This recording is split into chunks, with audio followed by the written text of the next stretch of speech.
Hello दोस्तों, आज हम बात करने वाले हैं जो आपका एक सब्जेक्ट है पॉलिटिकल साइंस, जिसका नाम है मॉडर्न इंडिया पॉलिटिकल थॉट। ठीक है, इसके जो कुछ इम्पोर्टेंट क्वेश्चन आंसर हैं वो हम डिस्कस करने वाले हैं। जितने भी बच्चे सेमेस्टर फिफ्थ के हैं, ठीक, सेमेस्टर फिफ्थ के हैं, जो एनईपी से रिलेटेड है, ये सब्जेक्ट बिल्कुल न्यू है। इसका पूरा कंटेंट आप कहीं पे भी यूट्यूब पर सर्च कर लीजिए, अभी आपको नहीं मिलेगा, बहुत कम देखने को मिलेगा। और अब इतना ज़्यादा समय नहीं रह गया है कि आप यूनिट वाइज इसको कवर कर पाओ। इसके टोटल 6 यूनिट है और आपके एक एक यूनिट से जितने भी इम्पोर्टेंट क्वेश्चन बन सकते हैं, हम आपको वही करवाने की कोशिश करेंगे। ठीक है, कम समय में जितना जल्दी आपका सिलेबस पूरा की पूरा कवर हो जाए, वो ज़्यादा इम्पोर्टेंट है। तो आपका जो फर्स्ट यूनिट से जितने भी 4 इंपॉर्टेंट क्वेश्चन बन सकते थे, 4 के 4 क्वेश्चन मैंने यहाँ पे कवर कर लिए हैं। आप ये 4 क्वेश्चन कर लीजिए, इससे ज़्यादा आपको फर्स्ट यूनिट से कुछ भी पढ़ने की ज़रूरत नहीं है। यहाँ से आपसे कोई भी टॉपिक पूछता है तो आप वो पेपर में आसानी से लिख सकते हो। ठीक है, जितने भी टॉपिक आपके बनते हैं ना फर्स्ट यूनिट से, सारे इन 4 क्वेश्चन में कवर हैं। आपसे इन दोनों क्वेश्चन में से चाहे कुछ भी पूछ लिया जाए पेपर में, एग्ज़ाम में, तो आपको सेम आंसर ही लिखना है। ठीक, आधुनिक भारतीय राजनीतिक चिंतन की उत्पत्ति कैसे हुई? सबसे पहले तो आपसे यही पूछ सकते हैं कि उसकी उत्पत्ति कैसे हुई, इसके जो इसका आविष्कार था वो कैसे हो रहा था, ठीक, या आगे कैसे बढ़ रहा था, इसके थिंकर कौन से थे, और किसने किसने अपने क्या व्यूज़ दिए इस पे, और किसका क्या योगदान था। ठीक, ये पूछ सकता है। चिंतन की महत्वपूर्ण विशेषताएं पूछ सकता है। ये कुछ जो इम्पोर्टेंट चीज़ें हैं वो आपसे पूछ सकता है, या फिर आपके जो थिंकर इस पे थे पर्टिकुलर उनका नाम देके, जैसे कि डॉक्टर भीमराव अंबेडकर जी हो गए या गांधी जी हो गए, उनका नाम देके आपसे उनके बारे में पूछ लिया जाए कि उनके क्या व्यूज़ थे, उन्होंने क्या क्या काम किया था। ठीक, उनके बारे में पूछ सकते हैं। तो सबसे पहले हम ये क्वेश्चन देख लेते हैं। आधुनिक भारतीय राजनीतिक चिंतन की उत्पत्ति कैसे हुई थी? जो सबसे प्राचीन काल में था ना, उसमें कैसे हुआ था? जो कुछ धर्म ग्रंथ थे, ठीक है, उनसे लिया गया था। पहले तो जो सामाजिक न्याय, कर्तव्य और स्वार्थ के विषय में विचार किया गया, उसके बाद से जो गुप्त राजवंश के द्वारा, ठीक, और उसके बाद सम्राट चंद्रगुप्त के द्वारा, सम्राट अशोक और अन्य राजवंश थे। ठीक है, यहाँ से इस पर क्या हुई, उत्पत्ति हुई, मतलब ये शुरुआत हो गई थी यहाँ से इस चीज़ की। उसके बाद आधुनिक भारत में राजनीतिक चिंतन का विकास भारतीय स्वतंत्रता संघर्ष, स्वतंत्रता आंदोलन और समाज में विभिन्न सामाजिक आंदोलन के प्रभाव में हुआ।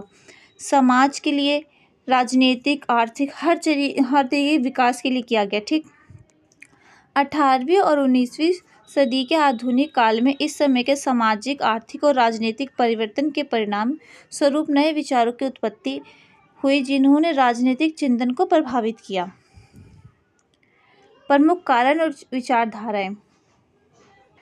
प्रमुख कारण क्या थे इसके? ठीक है, प्रमुख कारण, सबसे पहला कारण तो ये था जो औपनिवेशिक शासन के खिलाफ संघर्ष, जो ब्रिटिश से उनके खिलाफ आंदोलन करना। ठीक, सबसे पहला तो ये था कि उन्हें यहाँ से हटाया जाए हमारे देश से। भारतीय राष्ट्रीय आंदोलन के दौरान भारतीय राजनीति विचारधारा का मुख्य उद्देश्य औपनिवेशिक सत्ता से स्वतंत्रता प्राप्त करना, मतलब उन लोगों से अपने आप को स्वतंत्र करना था।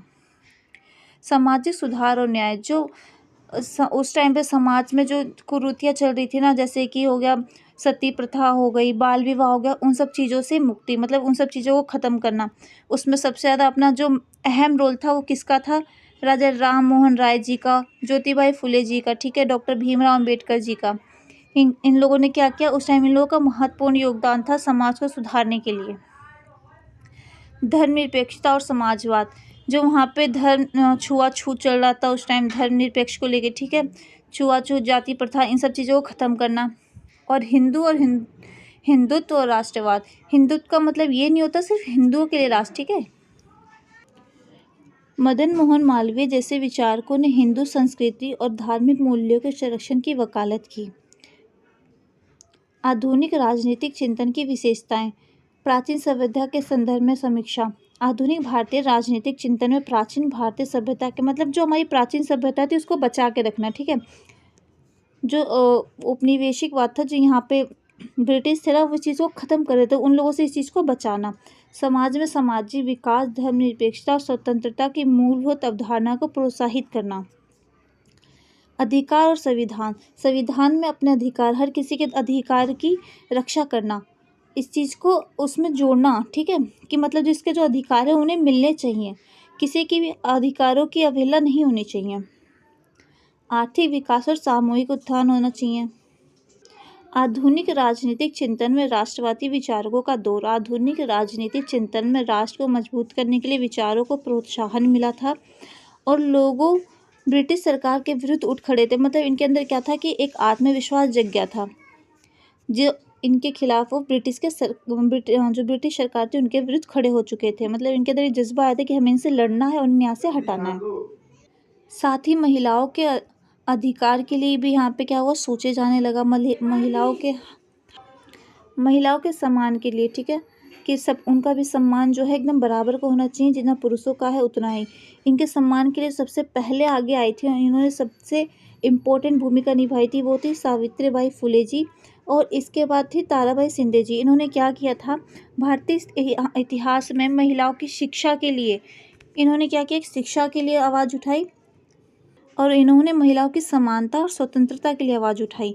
और साथ ही जो राम मोहन राय जी थे, इन्होंने महिलाओं की जो सती प्रथा थी और जो ये बाल विवाह था, इनको विरोध किया। इन्होंने भी महिलाओं के लिए अपना एक बहुत बड़ा योगदान दिया था। एंड सेकंड क्वेश्चन हमारा ये भी हो सकता है, आधुनिक राजनीतिक चिंतन के विकास में योगदान देने वाले विभिन्न विचारकों के चिंतन का वर्णन कीजिए। ठीक है, आपसे ये भी पूछा जा सकता है, आधुनिक भारतीय राजनीतिक चिंतन का महत्व क्या था, ठीक है, और इसका समाज और राष्ट्र के विकास में क्या प्रभाव पड़ा था।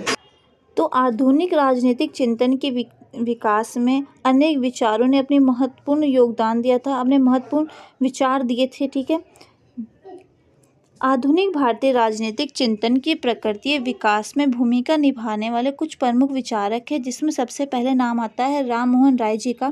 इन्होंने क्या किया था, अभी हमने पढ़ा है, और हमने जब हिस्ट्री कवर करे तो हिस्ट्री में भी इनके बारे में पूरा डिटेल में पढ़ा था। अभी हमने पढ़ा कि इन्होंने बाल विवाह सती प्रथा को ख़त्म किया, इनका महत्वपूर्ण योगदान ये था। ठीक है, इसके लिए आवाज़ उठाई, कदम उठाए, मतलब लड़ाइयाँ शुरू की। वीर सावरकर जी थे, जिन्होंने स्वतंत्रता संग्राम के लिए लोगों को प्रेरित किया था। ठीक है, भारतीय स्वतंत्रता संग्राम के लिए जान समर्थ को जगाया और लोगों में राष्ट्रीय भावना को उत्तेजित किया। उसके बाद एक नाम आता है यहाँ पे लोकमान्य तिलक जी का, जिन्होंने एक उत्तेजक प्रेरणादायक भाषण के रूप में लोगों को इकट्ठा किया और जागरूक किया। महात्मा गांधी जी आते हैं। महात्मा गांधी जी ने क्या किया था, महात्मा गांधी जी ऐसे बहुत सारे अपने उपन्यास भी लिखे थे, कुछ पुस्तकें लिखी थी, जैसे कि हिंदी स्वराज। स्वामी विवेकानंद जी हो गए। स्वामी विवेकानंद जी ने क्या कहा था, स्वामी विवेकानंद जी ने भारतीय समाज को जनतंत्र और स्वतंत्रता के लिए प्रोत्साहित किया। साथ ही इन्होंने युवा में एक जोश जगाया था, राष्ट्र को सेवा में भागीदार बनने के लिए इन्हें प्रेरणा दी थी। और इन्होंने बाहर थे ना, आधुनिक भारतीय राजनीतिक चिंतन में धार्मिकता, सामाजिक न्याय और राष्ट्रीय एकता की भूमिका बड़ी विचारधारा ने भारतीय समाज को स्वाधीनता और समृद्धि की ओर प्रेरित किया था। उसके बाद डॉक्टर भीमराव अंबेडकर जी थे। इन्होंने छुआछूत के खिलाफ आवाज़ उठाई थी। ठीक है,